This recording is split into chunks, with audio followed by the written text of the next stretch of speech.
Olá, meus queridos, louvado seja nosso Senhor Jesus Cristo, amada seja nossa mãe querida, nosso modelo de virtude, essa boa e nobre Senhora que deseja nos levar até a presença de seu Filho Jesus, por isso ela intercede sempre por nós, né? Está sempre conosco, nos ajudando nessa caminhada espiritual. E ela, mais do que ninguém, pode ser para nós o exemplo daquilo que nós precisamos. E nós vimos, né, nós estamos tratando sobre as tentações e as provações, e a gente conseguiu ver sobre o poder positivo, né, das provações na nossa vida, como que Deus pode se utilizar disso para purificar a nossa alma, para nos provar e para nos fazer pessoas mais de Deus. Então, agora nós vamos adentrar um pouquinho num aspecto muito importante da nossa espiritualidade, que não tem ninguém que não passe por isso. Quando nós começamos a caminhada com Deus, nós sentimos um coraçãozinho quente, um prazer pela oração, o amor de Deus, ele vem assim de uma forma muito intensa e nos seduz, né? Como no livro que eu li para as crianças esse tempo atrás, o Rei da Cidade de Ouro, né? Eu achei tão bonito quando a menininha lá, ela vai narrando como que foi a experiência dela, que ela era apaixonada por Jesus porque trazia presentes para ela, trazia alegria, consolou o coração, e de repente Jesus parou de trazer esses presentes e a presença dele ficou tão normal, tão sem, ela falou, tá tão diferente, né? Aí ela chega em Jesus e fala assim, Jesus, o que mudou entre nós, né? Porque tá diferente, você não me ama mais, né? Aí Jesus responde, não, minha pequena, como eu te amo. Mas você me pediu para ser elevada, você me pediu para me amar de verdade, e agora eu não trago mais esses presentes para que o seu amor seja puro, né? Então, quando a gente vai analisar a nossa caminhada, é isso, para que possamos passar por esse gargalo da via mística, da santidade, da união com Deus, nós precisamos resfriar toda a carne, toda a matéria, todo o desejo que nos prende a nós mesmos e a este mundo, né? Então, as provações e as tentações podem ser este caminho de nos ajudar. Esses santos ensinam que pode haver toda uma miríade de causas para experiências de secura ou aridez na oração, e que é importante identificar qual que é a sua principal causa para sabermos como agir diante dela. Em vista disso, eles elencam as 3 principais razões pelas quais se podem vivenciar a aridez na oração. Então, a tibieza e infidelidade. Podemos vivenciar essa secura na oração porque nos tornamos negligentes em nossas práticas espirituais. São Francisco de Sales assim descreve essa situação. Em regra, nós mesmos somos a causa de nosso estado árido e estéril. Deus abstém-se de dar-nos consolações quando demonstramos um contentamento tolo nelas e nos tornamos vulneráveis às ações insidiosas da presunção. Quando negligenciamos a colheita das caras delícias do amor de Deus no tempo oportuno, Ele as retira de nós como castigo à nossa preguiça. A dissimulação e a sutileza de que lançamos mão em nossas confissões e conversas espirituais com o nosso diretor também podem gerar aridez e esterilidade espiritual. Vós vos fardastes de prazeres mundanos. Não admira que os deleites espirituais vos desgostem. Aqueles que são ricos dos prazeres mundanos não conseguem gozar os deleites espirituais. Então, São Francisco de Sales, né, com essa frase dele, com essa explicação, ele vem nos mostrar que nós somos culpados muitas vezes de que o nosso fervor se resfrie. Por quê? Porque nós não colocamos lenha na fogueira, né? Para que a brasa esteja ardendo no nosso coração, né? Ou aquele grande fogaréu esteja em nós, é preciso alimentar. Se a gente não alimenta, né? Porque quando tudo está bem, por que muitas vezes as pessoas só compreendem as coisas pelo caminho da provação e do sofrimento? Porque só buscam a Deus nos momentos de angústia. Às vezes está tudo bem, está tudo certo, aí eu paro de buscar a minha vida espiritual, paro de alimentar o meu relacionamento com Deus, e aí os prazeres prazeres do mundo vão me seduzindo, eu vou me doando aos prazeres do mundo, é festa daqui, é passeio dali, é coisa de lá, e vou deixando os compromissos de fazer um retiro, de fazer uma oração, de fazer um ato de piedade, tudo para depois, né? Por quê? Porque eu tô com uma agenda cheia, com um monte de compromisso, e esses compromissos muitas vezes não incluem Deus. Então é natural que a gente se resfrie, né? Isso faz parte. A aridez experimentada em consequência de tal negligência, tibieza e infidelidade, e qualquer que seja o estágio da espiral descendente a que ela possa levar, tem um único remédio: o arrependimento. Como essa secura é autoinduzida, a solução é retornar à fidelidade em nossas práticas espirituais. O problema é que quando ficamos fora de forma na vida espiritual, os esforços exigidos para recuperar o bom tônus espiritual pode tornar-se desagradável ou até mesmo repugnante. O mesmo se dá com os exercícios físicos. Quando estamos acostumados a malhar regularmente, eles não são difíceis, ainda que eles exijam esforços de nós.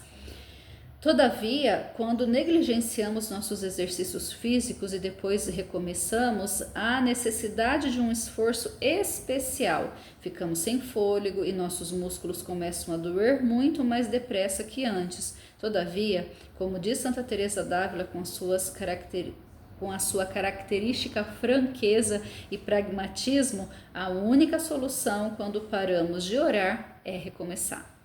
A santa esclarece que por vezes essa secura é causada por uma recusa em responder a um convite que o Senhor faz para uma entrega mais profunda, né? Então muitas vezes a gente está dando passos, a gente está sentindo gozo, a gente está vivendo uma alegria, aí Deus ele nos chama. Aí você fala, não, já tá bom do jeito que tá, isso aí é para outros, né? E às vezes Deus está pedindo algo que a gente não quer mesmo, né? Eu tenho várias experiências dessa na minha vida. É difícil quando Deus pede algo que a gente não quer.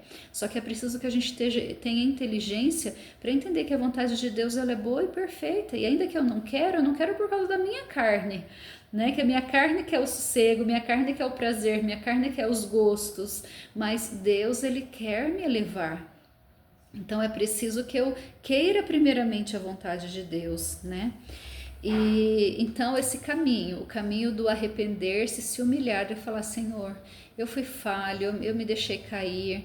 E como a gente sempre diz, né? Quem estaciona, quem para, ele não só para e fica parado, ele regride, né? Ele anda para trás. E aí o caminho que a gente tem que percorrer se torna mais intenso. Mas quanto mais cedo eu entender que eu falhei, eu fui negligente, eu me deixei seduzir pelas coisas do mundo, eu preciso retomar, e mais rápido eu fizer isso, mais rápido, né? Por mais que seja difícil, por mais que exigirá trabalho, quanto mais rápido eu começar, mais rápido eu chegarei ao meu objetivo.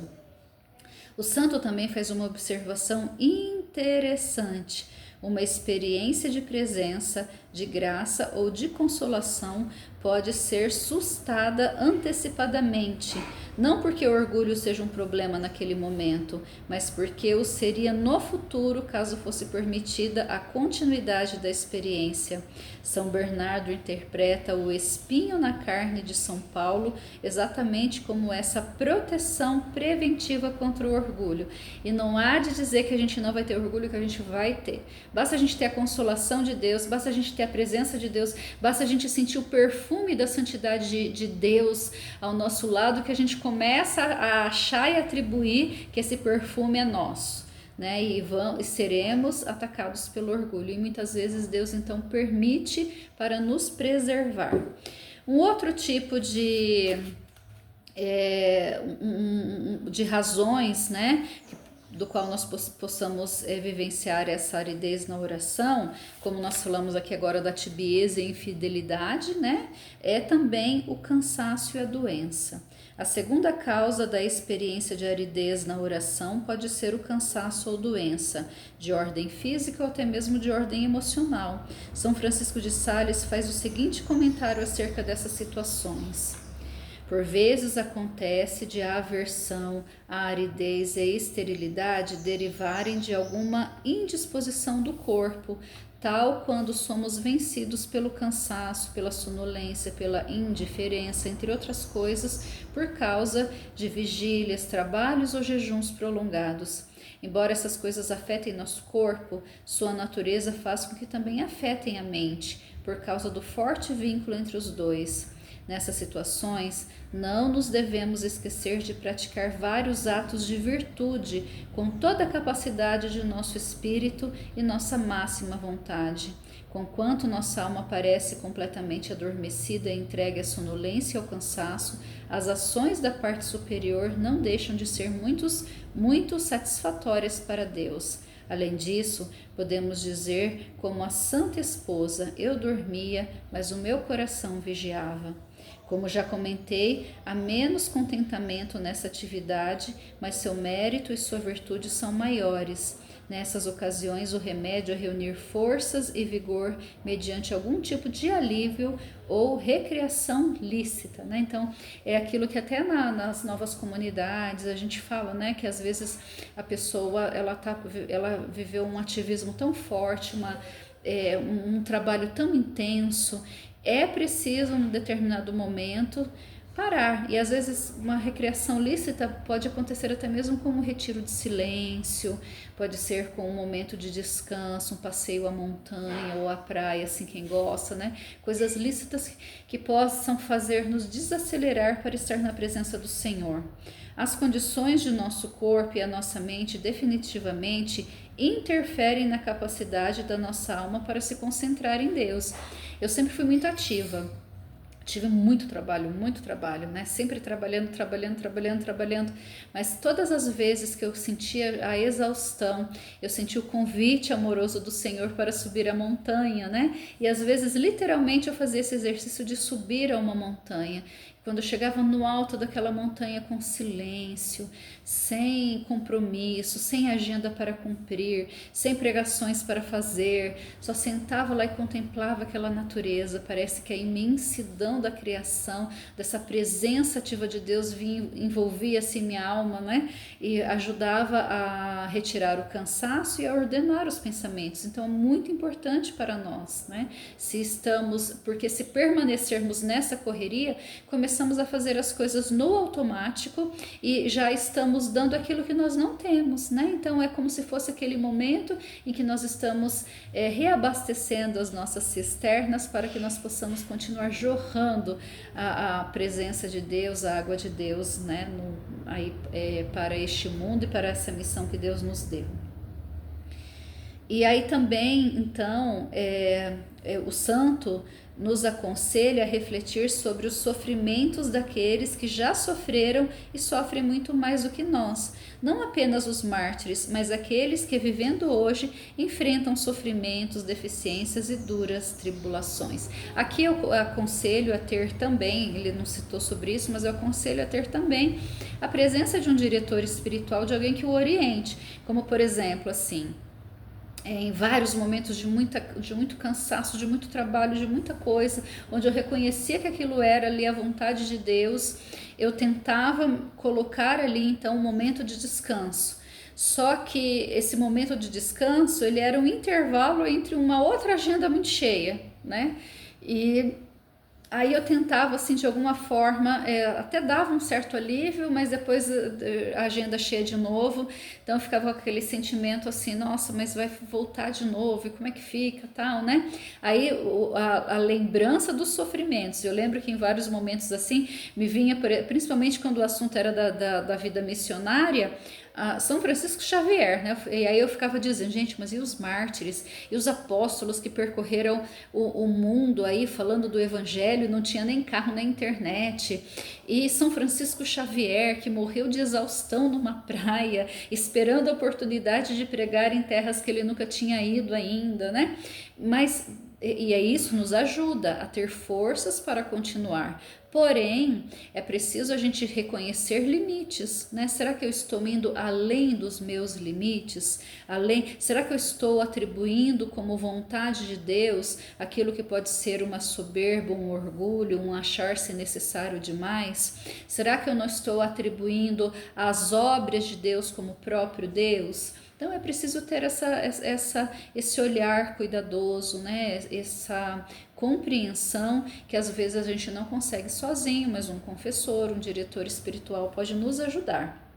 Então, segue aí esse conselho também, esse complemento aí que eu faço, né, sem querer atribuir nada de novo, né, mas que eu acredito que faz parte também desse pensamento dos santos. E por fim, a noite escura.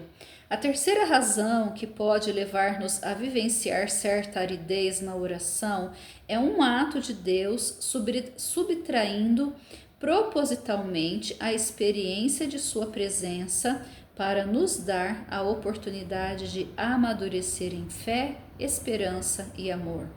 A fé, em sua essência, é crer sem ver, como ensina São Bernardo de Claraval. Felizes os que não viram e creram. Assim, dando espaço à virtude, ele se retira de vista para que a ela não possa ser roubado o mérito da fé. Quando vemos continuamente a atuação de Deus em nossa vida, existe menos necessidade de fé. Em contrapartida, quando a percepção da bênção da presença retirada, surge uma oportunidade de exercitar a fé em um nível mais profundo e mais puro, o que é muito agradável a Deus e nos une de uma forma mais intensa a Ele. Mesmo nas ocasiões em que sua proximidade talvez não seja sentida. Eu acredito que pegando quando eu era criança, eu ficava muito comovida quando eu ouvia, né? A gente ouvia rádio, né? Porque não tinha internet, essas coisas, isso não se falava na televisão, né? Na minha época, quando eu era criança, Canção Nova ainda assim não existia, eu não tinha acesso. Mas a gente ouvia rádio, os programas do rádio, sempre em alguns momentos de oração tinha aquela leitura das pegadas na areia, né? Tô revelando a minha idade, né, gente? Coisa antiga. E nessas pegadas na areia, quando a pessoa achava que ela estava mais sozinha, que Deus não estava com ela, porque olhava para trás e não viam as pegadas de Jesus, mas é porque Jesus estava carregando nos braços. E na nossa noite escura também é assim, nós não sentimos, mas é Jesus que nos carrega e que nos leva a este lugar que nós tanto desejamos estar. São João da Cruz afirma que essa crescente purificação da fé que nos une mais direta e imediatamente a Deus, em outras palavras, o ato de profunda confiança, entrega e fidelidade que a fé exige é muito agradável a Deus e nos coloca bem perto dele. O mesmo se dá com a esperança. A esperança é a expectativa de receber algo que ainda não está em nossa posse. Quanto maior a nossa experiência do que possuímos de Deus, menor é o desafio de aprofundamento e crescimento de nossa esperança.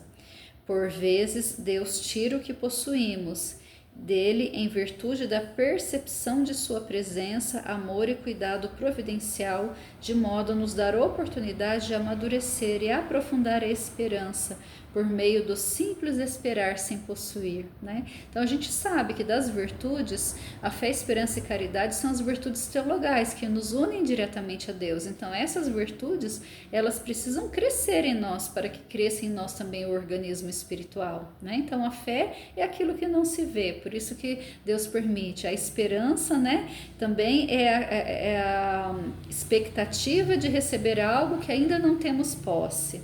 E isso também acontece com o amor, ou seja, com a caridade, né? Quando experimentamos o amor de Deus de forma perceptível, é relativamente fácil amá-lo também. No entanto, é legítimo perguntar: estamos amando a Deus por Ele mesmo ou pelo que estamos recebendo dele? É igual o que eu falei para vocês lá da menininha do livro O Rei da Cidade de Ouro, né? Que Deus, ele falou que tirava os presentes, os gostos, para que assim ela pudesse então verdadeiramente amá-lo por quem ele é. E agora nós temos assim um conselhos para discernir as causas da aridez, que eu acredito que é muito importante também. Ocasionalmente, como já comentamos, a secura e o desagrado para com as coisas espirituais podem ser resultado da nossa própria tibieza, descuido ou infidelidade, e isso não caracteriza o que São João da Cruz denomina de a noite escura.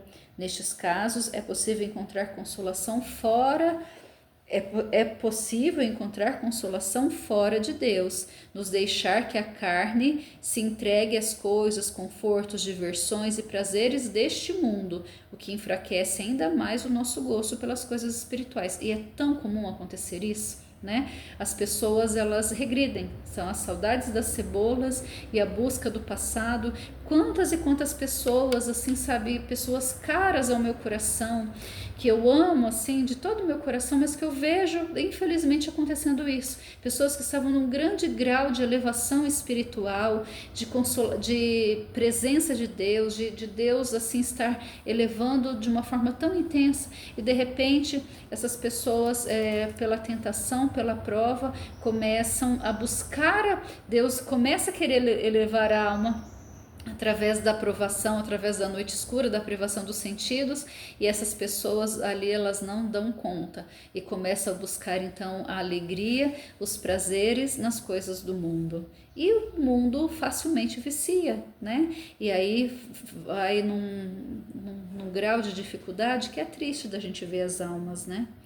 Em outras palavras, a aridez é uma aridez expiatória se não encontramos consolação em nada além da oração. Mas isso não significa que devamos procurar consolo em outras coisas.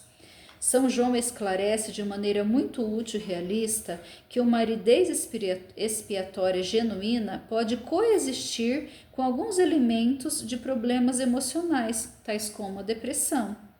Não obstante, se a preocupação de servir e agradar a Deus persiste em meio à dificuldade, isto é um sinal da atuação purificadora de Deus. Se fosse apenas uma questão de doença física e ou emocional, o desejo de servir a Deus talvez não se fizesse presente com tanta clareza, né? Então, assim, eu também conheço exemplos, né, de grandes pessoas que passam por esse momento da tristeza, da depressão, de problemas sérios, assim, né, no seu campo emocional, mas que não se afastaram de Deus e que, ao contrário, tentam colocar a sua força em Deus, a sua consolação em Deus, e o desejo de servir a Deus é que muitas vezes faz ser fiel e vencer as crises, né? Para essas pessoas, essa enfermidade, esse processo que elas estão vivendo não está sendo em vão, né? É um processo que está sendo aproveitado muito por Deus para essa noite escura, né, da privação dos sentidos.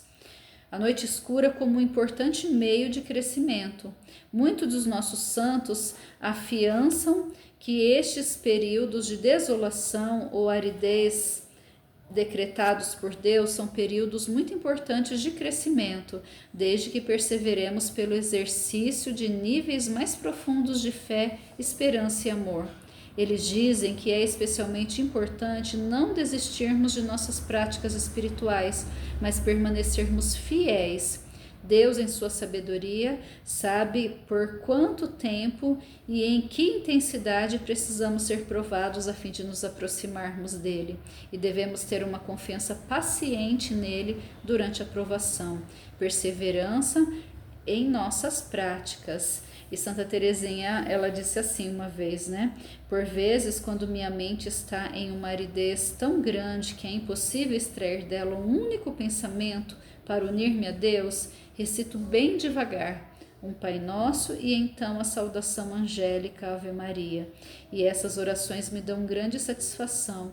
Elas alimentam a minha alma com muito mais do que se eu estivesse recitando apressadamente 100 vezes. A santa, ela tinha sempre em mente que os grandes santos da igreja precisam personificar um nível de virtude e grandeza de alma que estava além de suas capacidades. Em comparação com essas águias, ela se sentia um pássaro que mal ganhara a primeira penugem, sem força suficiente para voar até o sol do amor, mas capaz de apenas apontar na direção do Senhor e, em vez por outra, bater as asinhas pouco desenvolvidas. Apesar disso, o Senhor transmite a Santa Teresinha uma enorme confiança no poder de seu amor de levar até mesmo almas fracas como a dela ao coração de amor. E em seus escritos e por meio de sua oração, a santa nos transmite a mesma confiança. Eu acho tão linda essa passagem de Santa Teresinha, né? Quando ela fala sobre a águia e o passarinho, que ela é um passarinho. E assim somos nós também, né? Com as asas encharcadas no meio da tempestade, amortecido pelo frio e vencido pelo sono, o passarinho recebe a graça de alegrar-se em seu sofrimento, sem jamais perder a esperança na misericórdia de Deus. O pequenino sempre recomeça, vezes sem conta, aquela oração amorosa de fé que é sua, obra de amor. Quando desperta, ele não se sente desolado, seu coraçãozinho está em paz e ele recomeça sua obra de amor. Ele roga aos santos e aos anjos que o levem ao fogo que consomem e o protejam do ataque do demônio na esperança do céu. Em um nível muito profundo, estamos lidando com a compreensão de temas com fortes raízes bíblicas, né? Como o caso, por exemplo, do canto de Moisés. Ele o encontrou em uma terra deserta e na desolação a luarte do ermo. Cercou e cuidou dele com carinho. Guardou-o como a menina dos seus olhos, como uma águia que remexe o ninho, que voeja sobre os filhotes, estendendo as asas, pegando-os e carregando em suas asas. O Senhor apenas o conduziu e não havia Deus estrangeiro para ele. Ele o fez cavalgar sobre as alturas da terra, a comer a colheita dos campos e o fez sugar o mel do rochedo e óleo da dura pedreira com a mais fina flor do trigo e o sangue da uva que bebes como um vinho, né? Então fica para nós essa reflexão aqui, esse pensamento de que se nós não estamos passando, deveremos passar pela noite escura. E se estamos passando, é assim que Deus deseja de nós, né? Eu vou ler essa última passagem porque eu acho que é importante encerrarmos com ela. Em estágios mais avançados, Deus conduz a alma da noite escura dos sentidos pela noite escura do espírito. Quando se passa por esses diversos tipos de aridez, chega-se à raiz do egoísmo e do pecado profundamente arraigados no espírito humano, raízes que se encontram nas faculdades da alma, o intelecto, a memória e a vontade. Contudo, os santos nos asseguram que, em regra, mesmo nos momentos mais difíceis de provações exteriores e interiores, sentem-se uma paz muito firme e sólida. Perseverar durante essas provações é uma parte muito importante do processo de unir a nossa vontade à vontade de Deus, e sua vontade é a nossa paz. Santa Teresinha dá testemunho dessa realidade em sua vida, sobretudo quando está perto do fim. Por 7 anos e meio, aquela paz interior tem sido meu quinhão, e ela não me abandonou nem mesmo durante as maiores provações. De fato, em sua vontade está a nossa paz. Santa Teresinha do Menino Jesus, rogai por nós. Louvado seja nosso Senhor Jesus Cristo, para sempre seja louvado.